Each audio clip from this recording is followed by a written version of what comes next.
Hello, and welcome to another subscriber event from The Economist. I'm Oliver Morton, a senior editor at the paper, and today we're going to discuss climate change, what the world can do about it, and what the world will do about it, which are not, alas, one and the same. I'm joined by my expert colleagues, environment editor Catherine Brahic, briefings editor Ed McBride, and joining us from Abu Dhabi en route to the COP, energy and climate innovation editor Vijay Vaitheeswaran. Welcome all, and thanks for being here. Kat, you've written a story for us on the world being sure to overshoot the 1.5 degree Celsius barrier, which was one of the totemic goals to come out of the Paris conference. How can we be sure that's going to happen? How can we be sure that with just a little bit more effort, with that just last big push, the world won't get to that lovely sounding 1.5? It's an excellent question, and one that is answered in great detail in this week's issue.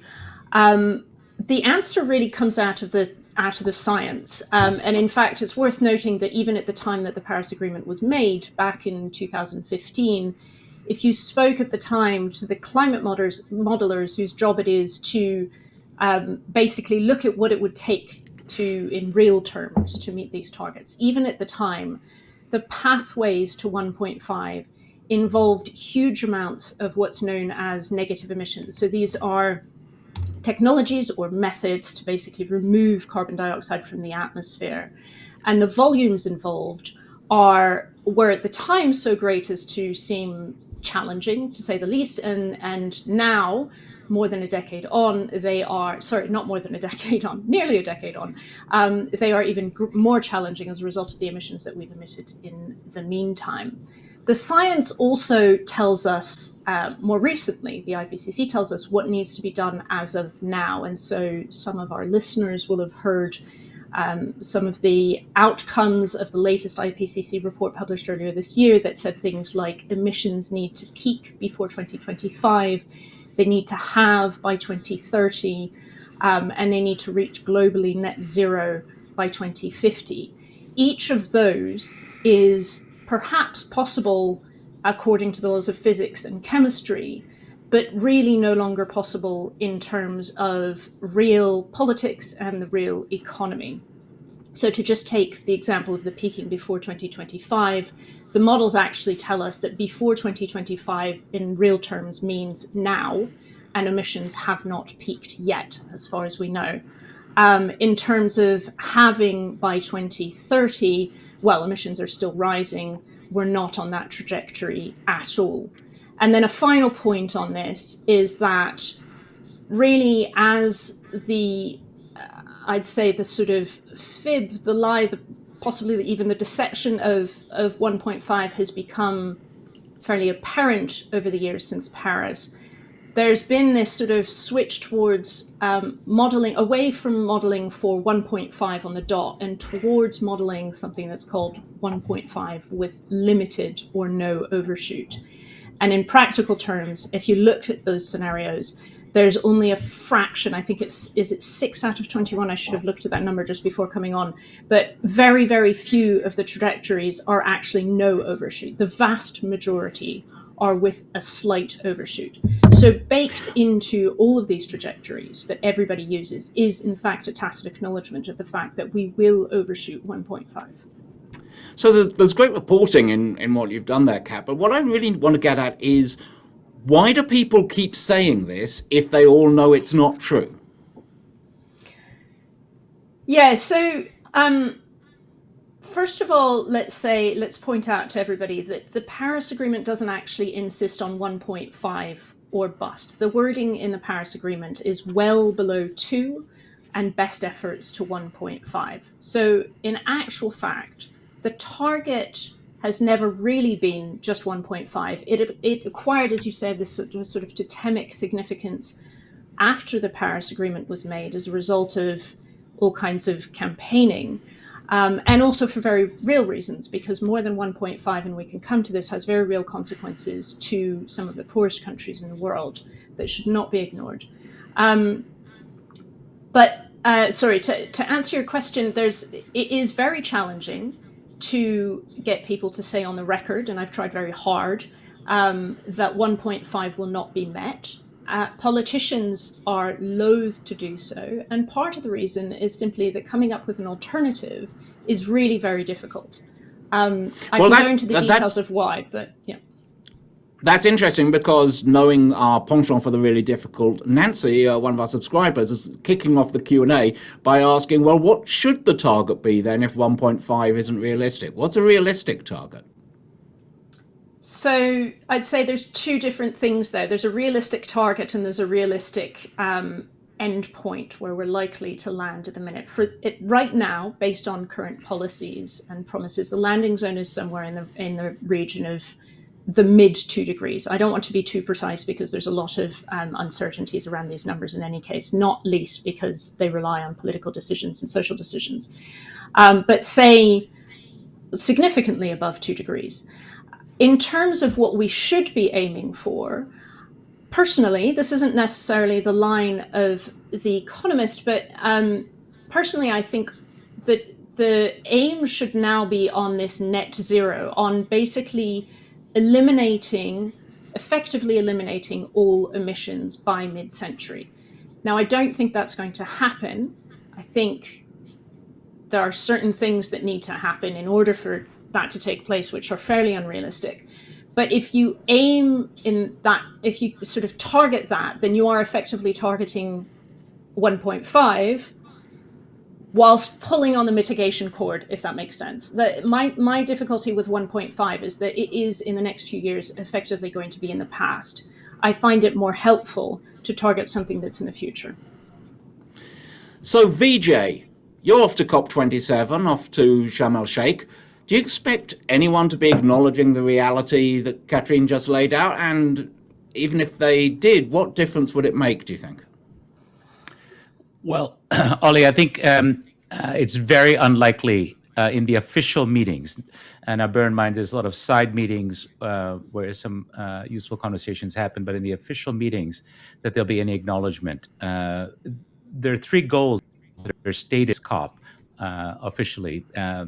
And I'll read them just to make the point clear. We want to accelerate global climate action through emissions reduction, scaled up adaptation efforts, and enhanced flows of appropriate finance. Those are the objectives of this summit, of this meeting. And on emissions reduction, it is explicitly stated in the welcoming documents to all summiteers that we unite to limit global warming to well below 2 degrees C and work hard to keep the 1.5 C target alive. So that's the banner under which the gathered ministers and heads of state are going to meet in Sharm el-Sheikh. So I don't think that there will be much discussion about abandoning 1.5 degrees. Someday someone should do, just for the climate wonks among us, a sort of like, can you identify the COP from the statement about what it was going to do? My suspicion is that they all blur into something very, very similar. Now, Ed, you've been talking to a lot of people who will never get anywhere near a COP as you've been out reporting on the reality of climate change and climate adaptation in the world as it is. So who's bearing the brunt of it now, let alone at 1.5 or beyond? Well, the interesting thing is you can feel it everywhere. I did some reporting in one of the hottest places on Earth, the sort of northern end of the Persian Gulf in Iraq and Kuwait, and there we're setting record temperatures, 2.5 degrees above what it typically is in those places, but as hot as anywhere on Earth. The only equally hot place is Death Valley in California. That has terrible implications for health, for agriculture, and so on. But in my reporting, I also went to visit Thames Water, which is the water utility that handles most of the water in London, and they're feeling it. We had an incredibly, by British standards, hot, dry summer. By everybody else's standards, that may not seem hot or dry at all. But it did mean that the calculations of Thames Water were thrown totally out the window. And really, you can go anywhere on Earth. I've got reporting in the special report from Jakarta in Indonesia, from California, from the Netherlands, from Africa, you name it. Everyone's feeling it. I guess the critical distinction is the poorer you are and the less able you are to cope with any kind of surprise or change in your circumstances, the harder it is to bear. And so the biggest burden definitely lies with the poorest people. Okay, thanks very much, all of you, for sort of like setting the scene like that. Let's now break things down rather like the outline for the COP, which I just cruelly lampooned, and start off with mitigation. The boom in renewables has, I think, taken all of us who've been observing these things kind of by surprise, except possibly our colleague James Astle, who was in on solar very early on. But it's not enough, as Kat's just been telling us about with the issues with 1.5. And one of the things is that although you can now buy lots of cheap solar cells and windmills, you can't necessarily find a place to put them or a wire to connect them to. So our subscriber Bill is asking, and I think this is probably one for Vijay, when it comes to permitting for net zero, to actually getting this stuff done, who are the countries that you look to and say, wow, those guys have the right idea? And if you want to, who are the ones you look at and say, ooh? Well, yeah, permitting. It's, I think, one of the things, along with supply chain hassles, that could bung up the green revolution, right? There's we all know about the NIMBY problem. It's even gone worse. It's become bananas, build absolutely nothing anywhere near anybody in many countries, even in Europe, which is hyper green in many ways, other parts of the world. Try to get a wind farm permitted and built in France or in Italy. It's very difficult. And so there are not a lot of superstars that show the way forward. However, you can look for some telltale signs that might make things a little bit easier. If you look and see where's there excellent renewables potential, and in addition, a lot of land that isn't occupied by people with lots of claims over it, you might find that there'll be less grassroots opposition, fewer lawsuits, and often red tape. That's not so bad. Chile is an example, Australia, and where I am at the moment in this webinar, I'm in the United Arab Emirates, are places that have phenomenal solar resources, among the cheapest in the world. They have land that's not occupied. That's an important thing. And I think you find they tend to have very energy-friendly policies and are probably going to become renewable related technology, green hydrogen superpowers. So green hydrogen brings us on to your excellent Technology Quarterly earlier this year, which I had the pleasure of editing. And you made the case for gas as a transitional energy source, blue hydrogen to green hydrogen and that sort of thing, while renewables continue to come on stream. But gas has been going through a very tough time recently. How do you see the gas price at not only its height, but also its wild fluctuations at times? How do you see that impacting this transition that you were writing about in the summer? Yeah, gas is dramatic, isn't it? But attitudes are shifting. You rightly pointed out the price, the very high prices, especially earlier in the year that Europe saw for natural gas, lured a lot of cargoes of liquefied natural gas from around the world to Europe, deprived poorer countries of those cargoes, it must be known, because they couldn't afford to pay those prices. So the fact that fossil fuel prices generally, gas prices in particular, have gone so high has actually given a boost to renewables and green hydrogen. It's because by comparison, it becomes a lot easier when you update your models on your competitor with recent gas prices to show that your green energy project will be viable. The other point about a lot of the cleaner alternatives is the fuel is often free. That is, wind and solar have stable and virtually zero cost ongoing in terms of fuel, and that also looks attractive in financial models. And so that made the case stronger for the green fuels. However, in a strange and perverse way, the disruption that's caused in the energy crisis in Europe has actually made the case for gas as a transition fuel in a continent, Europe, that had turned its back on it. It had become something in European taxonomy, the official rules, that gas was to be discouraged or banned or ultimately phased out. And now actually there's been a U-turn in Brussels and Germany and other capitals in Europe to realize that, look, natural gas can play a role in the transition, providing baseload power, for example, as a country like Germany ramps up its renewables, can be variable. Sun only shines when it shines. The wind blows when it blows. There isn't enough energy storage in the form of big batteries yet to compensate for that. In the meanwhile, the bet is on actually more natural gas, not less, in the transition. So, Kat, it's clear that our subscribers are really interested in this question about the impact of the war via the gas price and other mechanisms on the energy transition. And one of them, John, asks the sort of like basic question: is this a win? Is it something that's going to accelerate the development of renewables, or is it a real setback to the international net zero agenda? Yeah, that's an excellent question, and it's a question that we've asked ourselves a few times in the last couple of decades. The first was after the financial crisis in the late 2000s.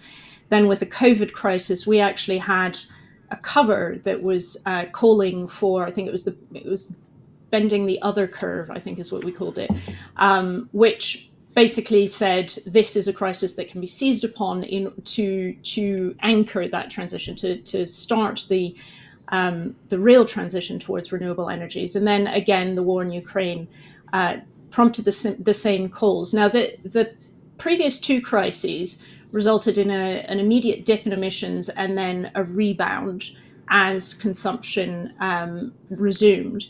This time, the landscape seems to be a little bit different. According to the International Energy Agency's latest World Energy Outlook report, which came out was it last week or the week before, they actually see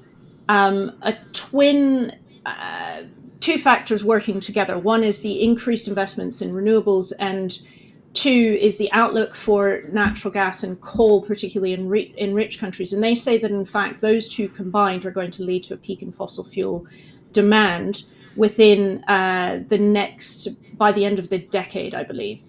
Now, that's a very positive outlook. The IEA have got some things wrong before. So I guess we kind of have to wait and see. I'd be interested in hearing what Vijay thinks about that. I'd also add that our colleagues earlier this year noted that one result of the crisis is, in fact, a massive investment in fossil fuel infrastructure in the Middle East, which would, of course, go counter to this line that the IEA is saying. So, Ed, you've recently abandoned a long and storied stint as our Asia editor. And I wonder if you could address something about what this all means for Asian countries, because we focus on Germany and liquefied natural gas and the European condition. But when it comes to the world's energy demand and its energy, to some extent, energy production, Asia is really where the story is at. How are the current political troubles, how's the war affecting things from an Asian point of view? Yeah, well, you're spot on in terms of Asia's significance. It's important to remember that developing countries between them, but obviously the biggest ones are China and India, account for almost 2/3 now of the world's emissions. And obviously a huge chunk of those emissions come from energy consumption. So to the extent we're going to solve this problem, we have to focus on what's happening in Asia. And one level the news is good, as our colleagues have been hinting.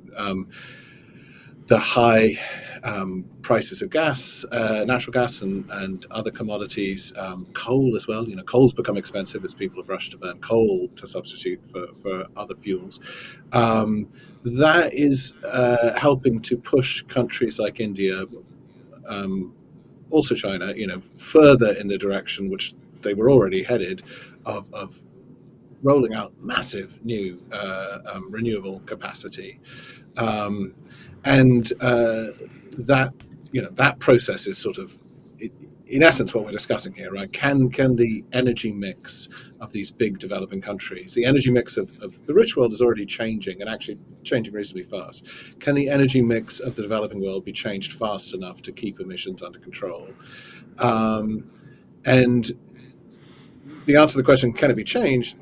definitely, yes. It's happening, and Vijay actually recently wrote a very nice report on the huge green ambitions of India, for example, which hasn't installed anything like the renewable capacity of China yet, but has a desire to do so.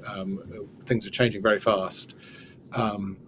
The sad truth, though, is at the moment they're not quite changing fast enough, and that's to do, in essence, not even so much with sort of sunk costs, right? It's not just that there's a huge installed base of coal-fired generation, which is creating huge emissions, especially in China. That's true, but in many parts of the world, including India, certainly if you're building a new power plant, even if you're running an existing power plant, depending on how efficient it is, you're probably better off with new renewable capacity than you are with coal-fired generation. But it doesn't quite work that way in terms of political economy. In eastern India, coal is still a huge business, and I could tell the same story about certain parts of China. The local politicians, the local state-owned, quite often, businesses in terms of coal mining and coal distribution. India State Railways carry a huge amount of coal as freight. That's a big part of their business. Sort of unraveling those vested interests, in effect telling people that they're going to have to retire assets before the end of their useful life. That's a really, really difficult prescription to hand people.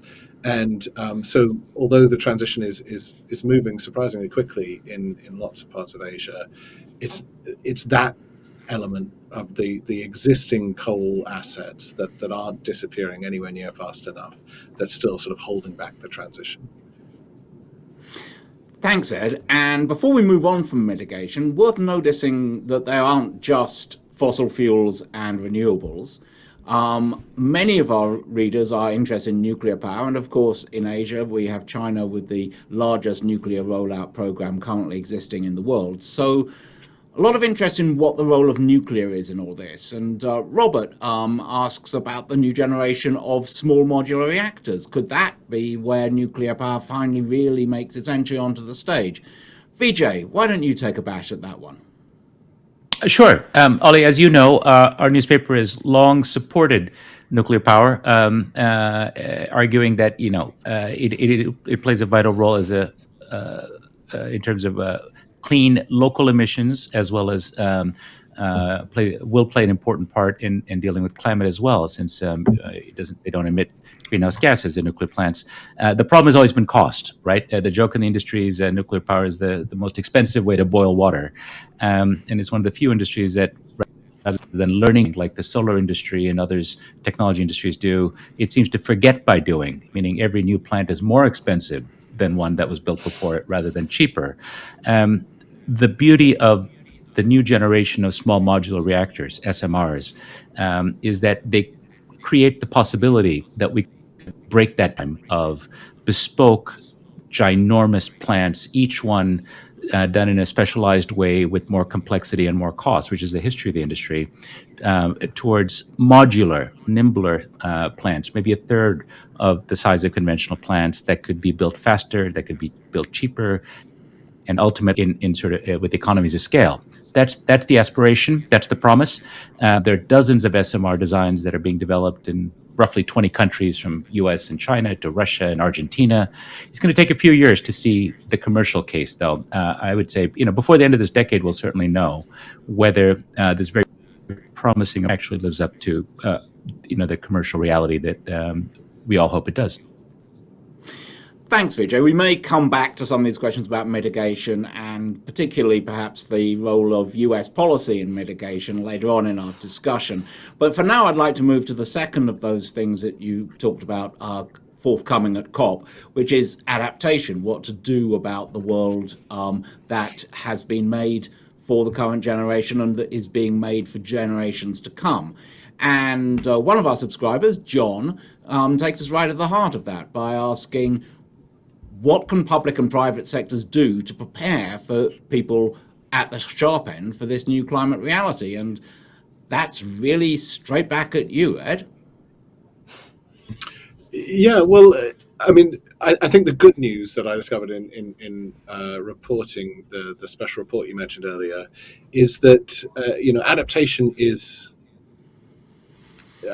not just sort of doable in a abstract, theoretical sense. It's not tremendously expensive, or it doesn't have to be tremendously expensive. There are a lot of caveats there, of course. It depends what amount of warming we're trying to adapt to, and the fact that, as Kat has explained, we're missing the 1.5 degree target makes everything harder. But I said earlier that the people who are suffering the most at the moment are, the poorest people in the poorest countries, and that's simply because they don't have the capacity to adapt. So most of us, we adapt without noticing. It gets hotter, we turn up the air conditioning. Of course, that creates more power demand. So the power utility builds more power plants. It all just kind of happens as a matter of course. But if you're living in southern Iraq, trying to farm date palms, which happens to be where I visited, your capacity to cope with all of that is much, much more limited. And there isn't a working government to help you, and you don't have the resources yourself. And so, your ability to cope is much, much smaller. That limited ability to cope is sort of the bad news. The good news is how cheap some of the simplest solutions are. So, for example, the most vulnerable farmers, obviously agriculture is an industry massively exposed to global warming. The most vulnerable farmers are the ones who farm only with rain, no irrigation. So rain-fed farming, that's the vast majority of farms in Africa, for example. Well, you don't even need to build vast irrigation networks. You might just think about tapping groundwater to give those farmers access to water when there's unexpected droughts in what would normally be the rainy season, when their crop is about to wilt in the field. If they had access to a pump and they knew where to drill and how much water to extract, these are very, very cheap technologies, but they could be the difference between ruin or prosperity for lots of farmers in that situation. And I could walk you through several other examples, but that's the simplest one, really, of how very small investments for people who have almost nothing and therefore can be helped a great deal with very small amounts of money will make all the difference in terms of helping people adapt. Thanks, Ed. Kat, in terms of your interest in a world, or your reporting on a world beyond 1.5 Celsius, what differences are there when you take that into account when you're thinking about adaptation? Yeah, I think that's actually a really important point that comes out of this sort of recognizing what we're calling climate realism. So recognizing the fact that despite, nobody wants to say it up front, but the fact that 1.5 is going to be passed and we will be entering the sort of 1.8, 2 degrees and heading towards 2.5 degrees territory. Straight out of that comes a point about adaptation. The investments that are being made now, some of the investments that are being made now, are for things like infrastructure that have 10, 20-year lifespans. And if you don't want to waste that money entirely, then this kind of adaptation planning needs to take into account the fact that we're headed to much warmer temperatures. So spending money on infrastructure that's going to be resilient to 1.5 right now, I'd say, seems completely pointless. It's a waste of money. Particularly when budgets are tight, we know that the kinds of the sums that are being directed towards adaptation are nowhere near enough. It's absolutely vital that we be realistic about the temperatures that we're looking at. Thanks, Kat. Coming back to you, Ed, the question that always comes up with adaptation, and I've been to a few COPs, I know we all have, is who's going to pay for it? And specifically, there are endless pledges from rich countries to open up climate finance to poorer countries, and they are both tend to be insufficient compared to what people have said is meant to be happening, and also tend to be mitigation focused. Adaptation, huge challenge, even if there are some forms of adaptation that are reasonably cheap, still needs money. What do you think the prospects are of improving that flow of finance from the global north to the global south? Well, first of all, I think it's important to understand that the kinds of sums we're talking about, it's not on the same scale as mitigation, right? For mitigation, we're going to need literally trillions of dollars. You need to build big, expensive new assets, power generation, most obviously, but electric vehicles, batteries, energy storage. These are huge assets. That's a lot of money, but obviously those things are also much easier to finance in the sense that they embody a revenue stream, right? People will go out and buy the electric vehicles, the windmills, the solar panels will generate electricity.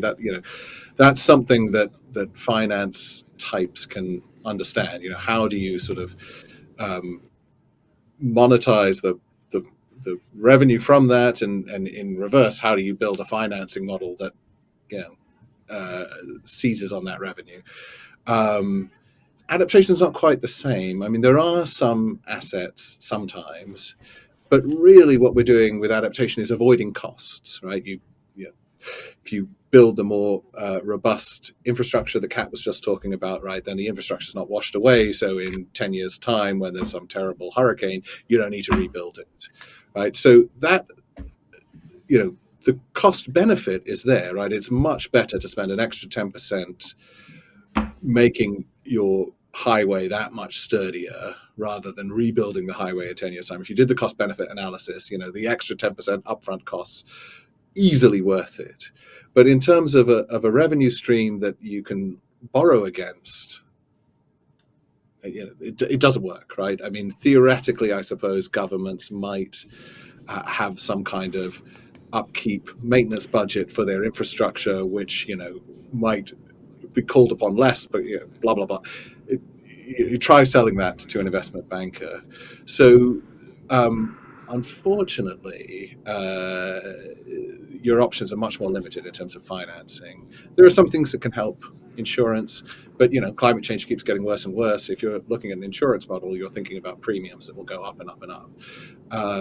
So you really do need concessionary finance here. You really do need the rich world to be helping poor countries, especially the poorest countries. And that doesn't mean you necessarily need to bear all the costs, but let's say that road is being built. It could be a toll road and it could pay for itself with the tolls, but that extra 10%, that's the sort of extra sturdiness that's going to be needed because of climate change. It's really quite hard to finance that without some kind of international assistance. So I think this is one area where, when poor countries call on the rich world, it really, the sums involved don't need to be vast. The benefits are huge. The benefits are huge not just to the countries where these projects take place, but to the world, right? If we allow states to fail and countries to go to ruin because of climate change, obviously that's going to affect everyone around the globe sooner or later. So these are investments where we'll need, in effect, charity from the rich world, although lots of people would understandably bridle it being called that for all kinds of reasons, right? But we're going to need that kind of concessionary finance, and I think it's both sort of on a scale that's manageable, and it's definitely worth it, even for the more callous people in the rich world who might be inclined just to leave it be. It's a very, very lucrative investment in terms of the benefits you get from the investment. So I think that's a really clear case, or clear exposition of the case for assistance in financing adaptation. But there's another and much more contested line of potential financial flows from north to south. And this comes under the title of loss and damage, where it's not so much building against climate change, it's compensating for the damage that climate change is already causing. And this is always a very hot topic, or has been for the last few years, a very hot topic at COPs. Vijay, what do you make of the chances for any progress on that issue happening in Egypt next week? Well, Ellie, you're right that this has been an issue that has come up. It's going to be on the table at this COP for sure. Developing countries will bring known as the Africa COP, and issues related to developing countries' particular concerns. This is one of them. That is, the rich world got rich, burning fossil fuels, and now the consequences will largely be felt in poor. Haven't had the chance to develop or as yet.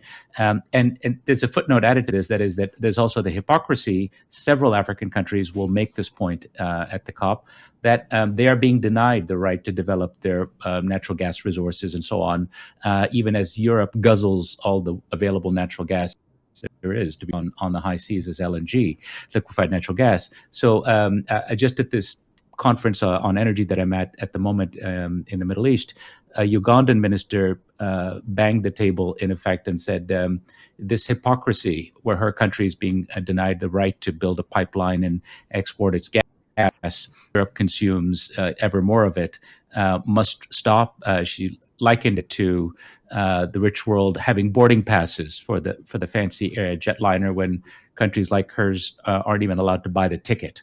And so I think the feelings run deep on this issue of injustice, and the loss and damage question falls into that state of reparations, we can call them. I think whatever the moral case, the practical realpolitik of it is that the rich world is not going to pay for something that's called loss and damage. That is acknowledging that moral injustice and then to send a bunch of money to deal with loss and damage. That doesn't mean there won't be additional flows of funds from the rich world to the poor, but I think it won't come under the bucket of loss and damage. I think that's politically poisonous. There are other things that could happen. Among other things, we could see climate finance, new kinds of innovative mechanisms. Ed alluded to some of those that could go towards adaptation finance. There's a real push now to change some of the practices at the World Bank and other development banks around the world that have tended to be very risk averse, in part because they have maintained their AAA ratings, to push them to take more risks and to really step in the breach, provided blended finance more aggressively, take more risks in the areas that we're discussing. I think those sorts of things are possible, especially in unlocking what could be trillions in private sector capital, encouraging it to go to the developing world on clean energy projects, maybe even resilience and adaptation related projects. But I don't think loss and damage money is going to be forthcoming. Okay, thanks very much for that, Vijay. And now we're going to move on to audience questions. But before we do that, I'd like to tell you that our Science and Technology podcast, Babbage, is covering COP27 in a special 4-part series, which features analysis from Katrine, from Vijay, and from other colleagues who cover climate, and some of it will be coming to you actually from the COP. You can find that wherever you get your podcasts, or you can go to economist.com COP27 pod. The QR code is, I believe, on your screen at this very moment, and that should take you straight there. Now, I'm going to turn to some questions from the viewers, and there are lots of them coming in, and nothing's coming in more than questions about America's emissions and about what the policy of the country may be after the midterms, and more profoundly, perhaps, after the 2024 elections. So, Vijay, since when you're not in the Middle East, you're based in New York, maybe you'd like to give us a bit of your take on that. Sure. We've all been rather gloomy on this conversation so far. So let me give a ray of light and hope. A very long time when the federal policies in America were schizophrenic at best when it related to climate policy internationally. That is, not once but twice, American presidents have pulled out of the UN process, the very process that the COP meetings symbolize, George W. first, and then Donald Trump pulled America out of the UN climate process. We now have not only America deeply in the process and playing a leading role, but we have the most important climate legislation in American history that was recently passed, the misnamed Inflation Reduction Act, which directs $369 billion tax breaks and other forms of taxpayer revenue towards clean energy, electric cars, climate-related investments of all sorts. But more importantly, signals to the marketplace and to the world that America is serious about climate. This is a landmark moment. Lots of private capital will be unlocked, and this builds on lots of initiatives at the state and local levels that have been going on for years. Now, the questioner asked what happens when, as is very likely in a couple of days, we're going to see a handover of at least one chamber in the U.S. Congress to the Republicans, and in a couple of years, maybe there'll be a stronger shift where all members and maybe the presidency will become Republican. Could we just see this dumped once again? And here I have an argument that I think it may not, and that's because if you look at opinion polls of Republican voters, what you find is that the majority of them now, unlike a decade ago, now believe climate is real and actually think that America should do something on climate change. That's quite a change. Now, this view is not at all reflected by the Congressional Caucus, it must be said, but the voters are there on the Republican side. But just as importantly, weighing on any potential Republican Congress will be the fact that industry, too, the climate bill that I alluded to was strongly supported by electric utilities, other constituencies that supported typically Republican congressmen in the past. And the reason that the energy industry, big oil, supported this bill is because they benefit from this, that the tax credits that come for hydrogen and carbon capture and sequestration. These are sorts of technologies that are involved in decarbonization. These are ones that play right into the wheelhouse of big oil. We see that the place where the greatest potential for wind and for solar in America happens to overlap with a lot of red states like Texas, Oklahoma, and other parts of the Midwest and Southwest. And so you suddenly have governors and local constituencies supporting what this legislation does, even if the GOP in Washington may not like it. So I think it's unlikely, just based on an analysis of self-interest, that a couple of years from now, when these subsidies have already started to flow, a Republican leadership would cut them off and spite their own supporters. Thanks very much, Vijay. Now I think we're going to turn to some questions about food. Pierre is asking about the impact of 2 degrees on food production, and particularly what happens if we can't use the oceans to produce as much food because the base of the food chain is carved away from beneath it by acidification of the oceans, leading to a lack of crustaceans for the bigger fish to eat. So that's one thing. And another thing is food production as a source of greenhouse gases. Henri is asking about the fact that though people are doing things about trying to cut the demand for meat, which is a source of a particularly large source of agricultural emissions, there's also the idea of cutting down emissions from meat. So I think I'm going to ask Kat about the first of those, and if you want, also the second. What do we do about food production at 2C, and is ocean acidification going to make the problem worse? So the answer about the second half of that, is ocean acidification going to make things worse, is almost certainly. And not just ocean acidification, but also as temperatures rise and temperatures in the oceans rise, you have more and more coral bleaching events. And that might not seem like a big deal because, you know, it's just about the scuba diving and the pretty corals, but in fact, corals act as nurseries for many, many species of fish, and in particular species that are important, or including species that are important for fisheries. So if you lose coral atolls, then you also basically trigger get an impact on food production in the oceans. These kinds of processes tend to get worse as temperatures go up. So that's not just true for fish in the ocean, but it's also true, importantly, for crops. As temperatures rise increasingly, crop yields tend to go down. And also, of course, issues around water availability tend to increase as well. So I think that was Pierre is absolutely correct that as if we're overshooting 1.5 and heading towards the sort of more than 2 range, then the food production issues are going to be greater. There are some solutions to elements of this. I'd say they come back to this issue of adaptation. So one dimension of adaptation is genetically modifying crops so that they can deal with some of these situations. So I'm thinking drought-tolerant crops and salt-tolerant crops, for instance. That's a very important form of adaptation. And again, I'm coming back to my earlier point here, which is that if you are realistic about the kinds of temperatures that we are headed to, then you can start to target that research in a more useful way.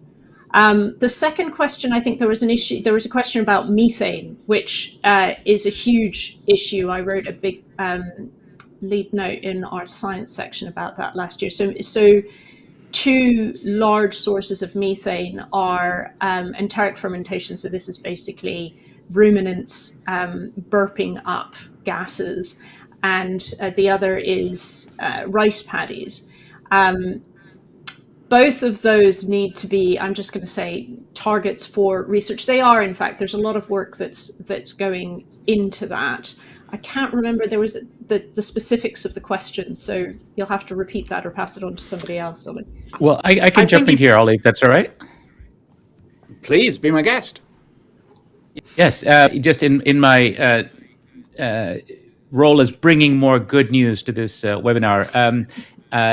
In June, Swedes were treated to low methane beef as the cows were fed a supplement made from red algae, which reduces the methane from those cow burps 80%. So we have something to look forward to from innovation.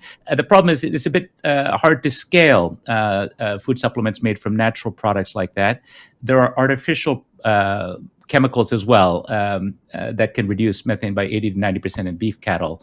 And a big Meat BS is working with DSM, which is a big Danish supplement company, on a trial to getting some of those industrial scale facilities that are making that feed product as well. So we have multiple attempts to try to change the supply side of the equation, which I believe was the question that was asked. Cool. Thank you very much, Vijay. Oh yes, no, please, Ed. I want to. This optimism is infectious. I want to join in. So one of the things I was really struck by when working on the special report was the simple fact that even though we have had already 1.2 degrees of warming, food production has not shrunk. Yields have not shrunk even. That's not to say that global warming isn't affecting food production around the world. It is. I think yields would be even higher if it weren't for climate change. But the fact is the world's agricultural system has coped so far with 1.2 degrees of warming.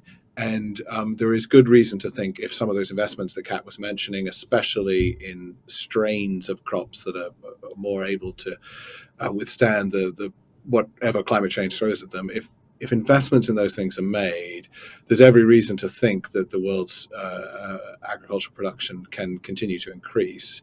And in fact, there's a whole industry, there's a sort of ferment around what's called ag tech that's very reminiscent of sort of 10 or 15, 20 years ago, what clean tech was then, what has become the sort of low carbon energy industry.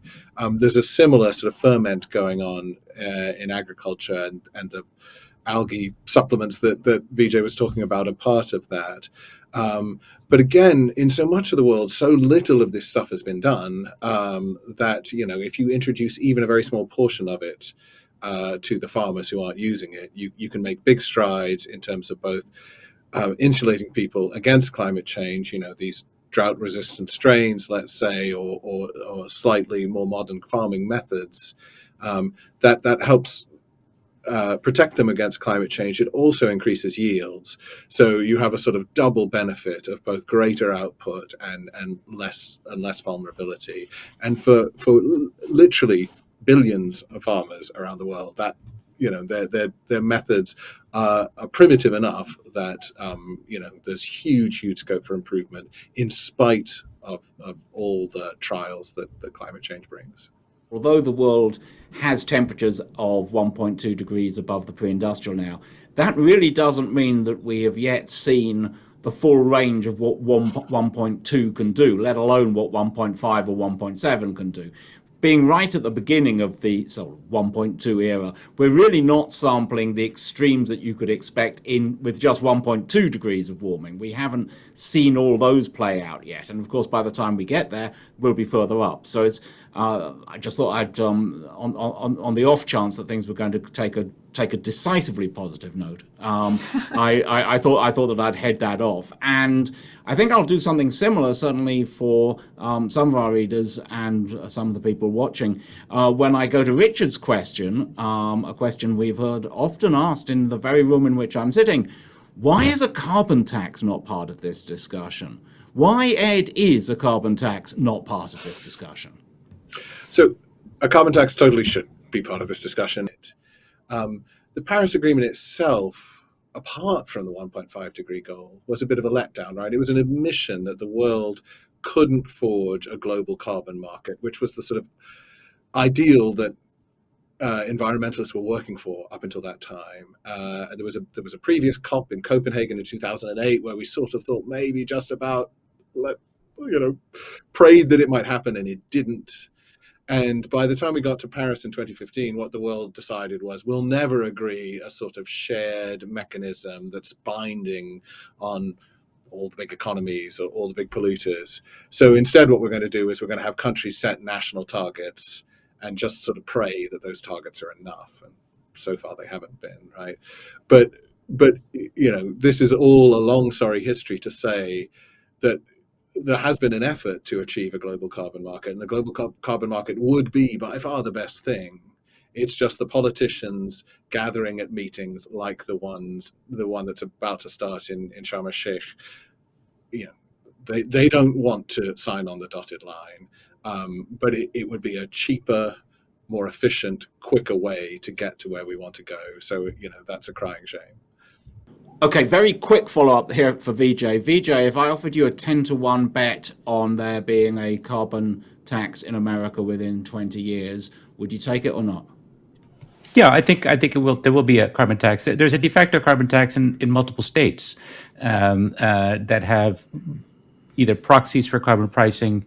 You can't have a national level action by states, but I would add a couple of quick points as well. That actually, by the World Bank analysis, I asked you a quick question, and I'm going to take your money offline later.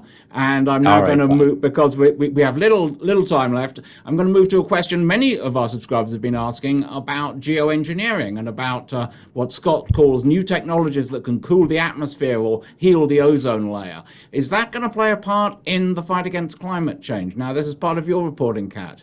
Will it play a part? Should it play a part? Will it play a part is, I'm glad you didn't ask me to bet on that, because I'm not sure where I'd put my money right now. I'm not sure I'd like to say where I'd put my money.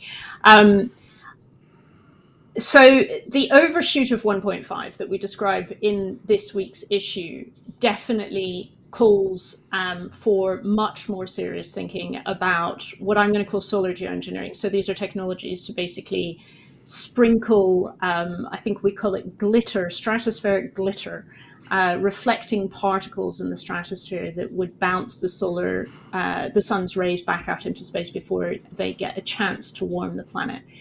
We're nowhere near at the point now where we can, or certainly where we should be deploying these technologies. But what's absolutely clear is that there is a real paucity in the amount of research that's been put into this. Certainly, if you compare the number of modeling hours and the sophistication of the modeling that's gone into the consequences of global warming to the kind of modeling that's been done for solar geoengineering, the two are not comparable. That's correct, but increasingly we need to be putting more research into that. And that's because there may come a day when those technologies need to be drawn upon. I am not looking forward to that day. I'd like to make that perfectly clear. But I do think that we need to understand these technologies, and extremely importantly, we need to understand how they might be deployed, and what the best and most just and equitable way to deploy them would be if that day did come. The ozone hole is a slightly different issue, so I think maybe we should pass on that. It is in fact healing and is a separate issue to climate change, separate but related. Thanks very much. So many other good questions that we could get onto on whether it's time to stop investing in fossil fuels. This paper would say no. What's Chinese construction industry, civil society, degrowth movements, relations between China and America, all these great subjects, all of which we have in fact tackled at times in the past, but we do not have time for now. But thanks very much for bringing them up. So a final question to my colleagues, which is, this is not a good time, I think we can agree, for global cooperation. Do you see any strong reasons to think that climate change can buck that trend, or action on climate change can buck that trend? And a subsidiary question, if global cooperation can't deliver the goods, how strong is your faith that some sort of technological progress can, to at least some extent, step in its absence? I'm going to go in the opposite order to which I first called on you, so I'm going to go to Ed first. Well, it's a great question, Ollie. I mean, sort of the $1 million question, isn't it? You can construct the argument both ways, right? You can say, well, so much of the world's green energy manufacturing capacity is in China, solar panels, batteries, and so on. And so much of the demand for this stuff is going to be coming from America, ergo there must be cooperation. Or you could turn that argument on its head and say, well, actually, that will make America very nervous. It will try, as it is already doing, to stimulate domestic production. That will be less efficient. It will add to the costs of this transition. It will strand assets in places where you wouldn't put them if you were sort of, designing rationally, and it'll make it all much harder. I'd say I'm an optimist in general, but I think we're going to go through at least a couple of years of harder before it gets easier, I regret to say. Thanks very much, Ed. Vijay.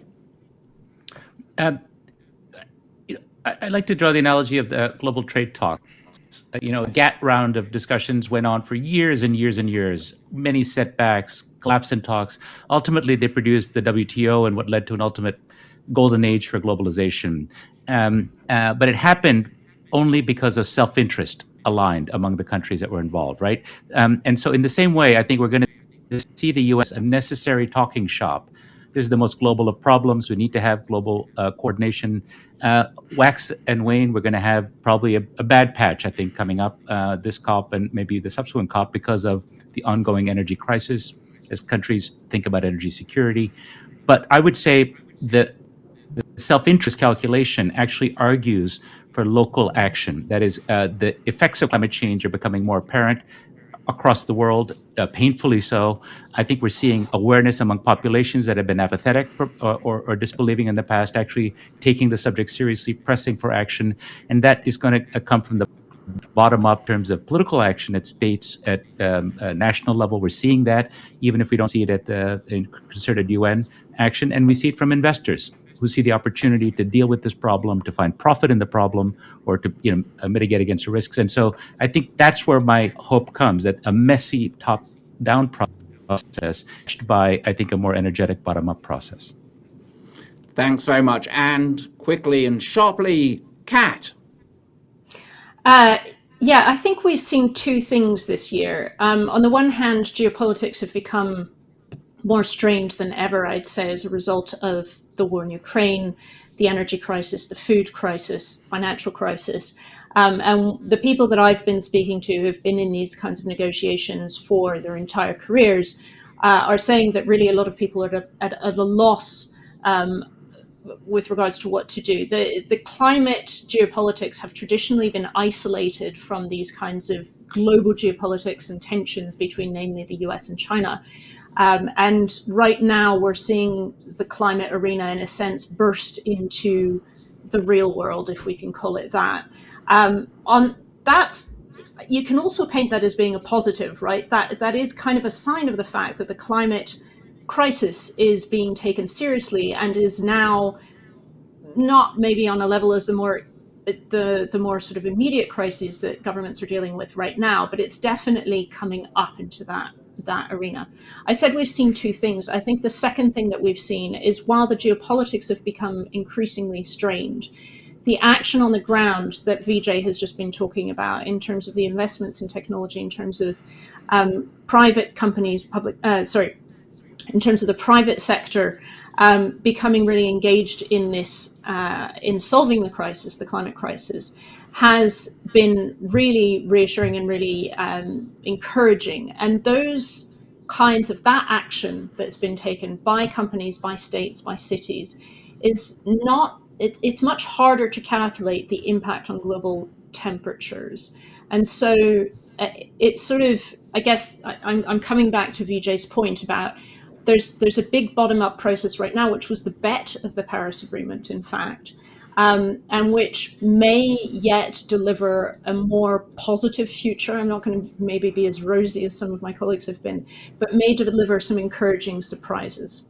Thanks for watching. If you'd like to find out more about upcoming subscriber events, please click the link. On the same page, you can also find recordings of previous events, including the team from our Checks and Balance podcast discussing the midterms in America. See you next time.